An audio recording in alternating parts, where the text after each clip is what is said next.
Hello, this is Daniel Mart, and today I'm going to be doing another review. This time around, I'm going to be doing a review for episode 20 of season 3 of Arrow, and it is called The Fallen. So yeah, kind of sounds like a song by Five Finger Death Punch or something. I don't know. No, that's called The Bleeding. Whatever. Before I begin though, 10 seconds spoiler as usual for those of you to actually watch this video and this episode and haven't already. Stop the video, go check it out, and come back here and watch the rest of this review. 10 seconds spoiler warning, as usual, starting now.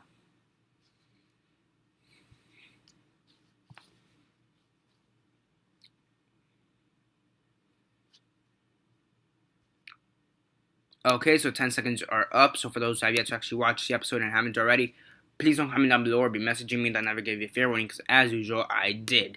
So yeah, basically in this episode, as usual, quick synopsis, likes, dislikes, and rate.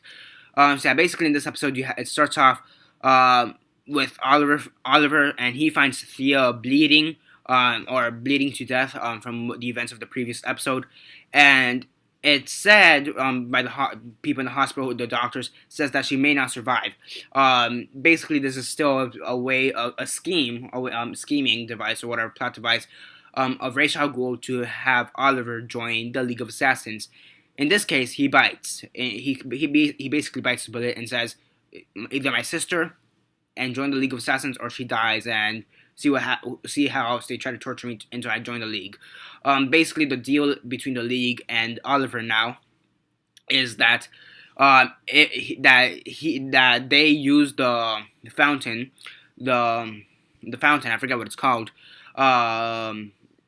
The fountain, bring Thea back to life, or bring her back to health, and then Oliver joins the League of Assassins. They do that, and as expected, Thea has some mental issues now, because this fountain. I'm really blanking out on the fountain. I'm gonna be honest. Sorry. The Lazarus Pit. Shit, that's what it's called. I don't know. I blanked out. But after putting her in the Lazarus Pit, she mentally became unstable a bit, which was somewhat expected. Merlin did tell him that, and Maseo also told him that she may not come back as she was previously. There may be some other issues with her when she comes back. And it turns out that she doesn't remember Oliver. She really doesn't remember. She remembers Malcolm Merlin as a good guy. She doesn't remember who Oliver is. She's kind of really just confused and disoriented, to say the least. And then at the end of the episode, you have Oliver. He accepts the fact that he will become Ra's al Ghul, and he lets his people escape. And by his people, I mean, Thea, Malcolm, Diggle, and Felicity. He lets them escape before they're killed just because they're there. And after that, he joins the League of Assassins. So yeah. Great. Really great episode in my opinion. I think it's something we all kind of knew that was going to happen, that he was going to eventually join the League of Assassins. He was eventually going to join the League of Assassins. Now, I already know what happened because I rewatched the season finale, and, I've watched every single episode.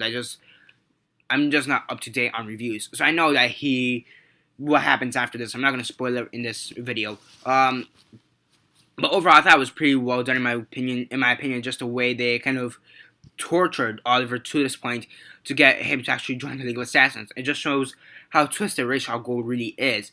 Ra's al Ghul, he is pretty twisted, and that may be somewhat thanks to the Lazarus Pit.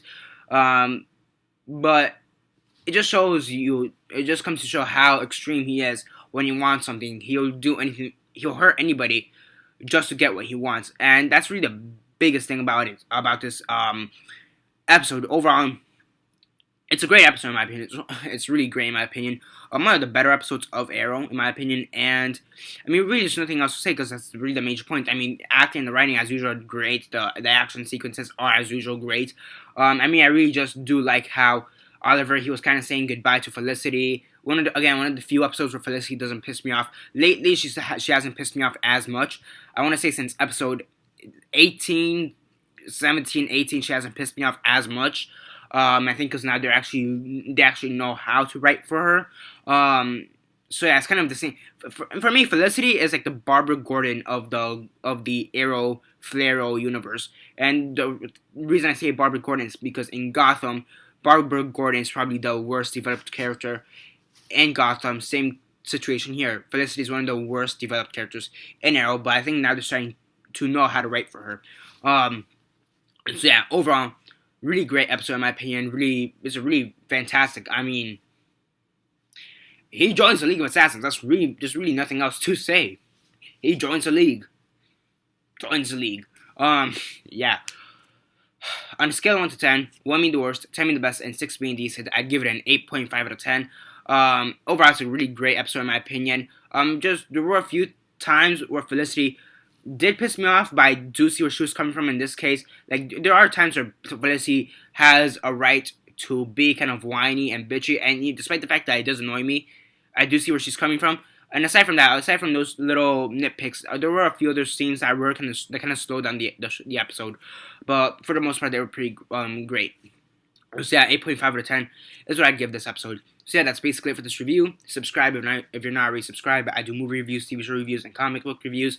Comment down below on your thoughts on the episode. Like the video, share on Facebook, Twitter, MySpace, or whatever you guys prefer. And that's basically it for this review. This is Daniel Mart, signing off.